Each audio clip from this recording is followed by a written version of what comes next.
Hello my dear friends, welcome back to my channel tutor at your home. Friends, आज जो series cover करने वाले हैं वो है पोम फॉर एन ग्रेगरी। ये क्लास 10th की पोइट्री है और आज हम इसी से रिलेटेड कुछ एमसीक्यूज कवर करेंगे इस लेसन में। देख लेते हैं पहला क्वेश्चन हमेशा मोस्ट ऑफ द टाइम यही होता है कि भैया इसका पोएट बता दो कौन है। सो फॉर एन ग्रेगरी का पोएट जो है वो है W.B. Yeats. Okay, William Butler Yeats इनका पूरा नाम है। तो इनका नाम आप अच्छे से याद करके जाइएगा, 2-3 बार आप पढ़ेंगे तो वैसे ही याद हो जाएगा। Name the literary device use in honey coloured rampart at your ear. अब देखो यहाँ पर इस लाइन में आपसे पूछा है कि लिटरेरी डिवाइस बता दो कौन सी यूज हुई है। तो पहले तो मैं आपको बता देती हूँ, यहाँ जो यूज हुई है वो है मेटाफर। अब मेटाफर समझ लीजिए, मेटाफर क्या होता है।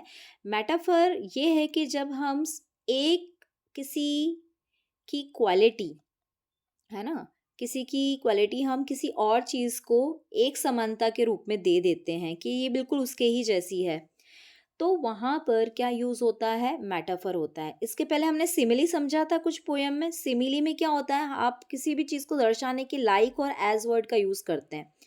फॉर एग्जाम्पल, अगर मैंने बोला she is like a baby, ठीक है ना, मतलब वो बच्चों के जैसे है। तो यहाँ पर इस शी को किससे कंपेयर किया गया है, एक बेबी से कंपेयर करा है। और ये कंपेयर करने के लिए शब्द क्या यूज किया है, लाइक। ठीक है, लेकिन अगर मैं आपको बोलूं कि she has a heart of gold, देखो यहाँ पर लिखा है मैंने, she has the heart of gold. Gold मतलब उसका जो दिल है वो किसके जैसा है, बिल्कुल सोने के जैसा है, मतलब सोने के जैसी समानता दे दी यहाँ पर।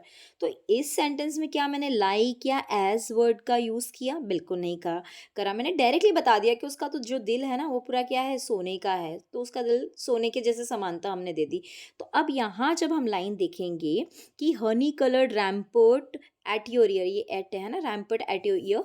तो हनी कलर्ड क्या है, उसके बाल जो लड़की जो है उसके जो येलो कलर के बाल है, हनी कलर के जो बाल है वो उसके कानों के ऊपर आ रहे हैं और ऐसा प्रतीत हो रहा है जैसे कि वो रैम्पट के जैसे हैं। अब ये रैम्पट क्या है, रैम्पट जो ऊंची ऊंची दीवारें होती हैं कैसल की।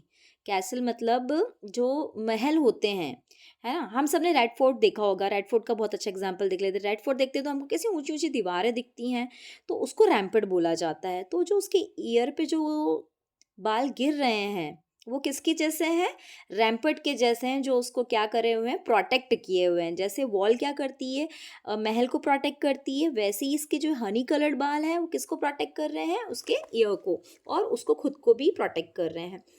तो हनी कलर्ड को किससे मतलब उसके बालों को किससे कंपेयर किया, रैम्पट से। और रैम्पट यहाँ पर क्या है, ऊंची दीवार, कैसल की। कैसल मतलब महल। तो इसीलिए यहाँ पर क्या यूज हुआ है, मेटाफर यूज हुआ है। ठीक है, आई होप आपको समझ में आया होगा। Name the literary device use in the line and set search colour there. देखो यहाँ पर मैं अगर आपको बोलूँ सेट सर्च, ये दोनों शब्द पास पास में हैं और दोनों ही एस से स्टार्ट हो रहे हैं। जब कभी दो से ज़्यादा शब्द एक साथ एक जैसे साउंड से स्टार्ट होते हैं तो वहाँ पर क्या होता है, एलिट्रेशन होता है। यहाँ पर दोनों एस एस से स्टार्ट हो रहे हैं तो यहाँ पर क्या है, एलिट्रेशन। एलिट्रेशन मैंने आपको पहले वाली पोएम्स में भी बताया है। Who can love us for who we are, not for how we look. तो वो कौन है, सिर्फ गॉड। गॉड ही हमको, हम जैसे हैं वैसे हमको प्यार करते हैं, बाकी कोई इस तरह से नहीं देखता हमको, है ना। क्योंकि जब भी कोई इंसान किसी को पसंद करता है तो उसकी इनर ब्यूटी के बारे में तो उसको बाद में पता चलती है, लेकिन हम हमेशा अट्रैक्ट उसकी आउटर ब्यूटी को देखकर होते हैं। ठीक है, तो इस पोएम में बात ही इस चीज़ की हुई थी, जहाँ पर पोएट और जो ये लेडी है एन ग्रेगरी, इन दोनों के बीच में बात हो रही है और पोएट उसको समझाने की कोशिश कर रहा है कि कोई दुनिया में कोई ऐसा व्यक्ति नहीं होगा जो तुमको तुम्हारी इनर ब्यूटी को देखते हुए प्यार करेगा, है ना। सारी चीज़ें क्या है, दिखावा है, छलावा है, और सिर्फ गॉड ही है जो आपको, आप जैसे हो वैसे आपको प्रेम करेंगे।